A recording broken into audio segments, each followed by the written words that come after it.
La représentation nationale a aussi adopté la loi d'habilitation du gouvernement conformément à l'article 129 de la Constitution de la République à prendre par ordonnance loi pendant un délai limité des mesures qui sont normalement du domaine de la loi. Le ministre du Développement durable a justifié la demande du gouvernement par l'ampleur de la situation sécuritaire sur le terrain due à l'activisme des groupes armés dont le M23, le manque des cadres appropriés pour la concertation sur l'affectation et l'utilisation de son espace à la base des tensions communautaires en RDC.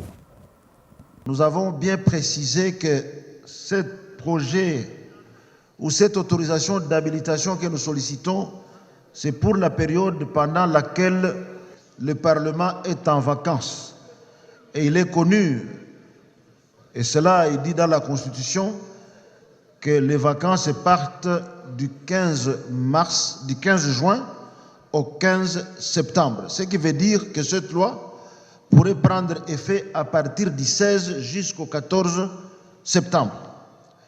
Aussi, honorable président, je voudrais sincèrement dire que nous ne voulons pas dire, nous en tant que gouvernement, que nous nous arrogeons de votre pouvoir. Ce que nous allons prendre comme ordonnance loi est limité dans le temps pratiquement. Parce qu'à l'article 129, vous l'avez répété, honorable président, je vais prendre les deux derniers alinéas de l'article 129. À l'expiration du délai visé à l'alinéa premier du présent article, si le Parlement ne ratifie pas ces ordonnances-lois, celles-ci cessent de plein droit de produire leurs effets.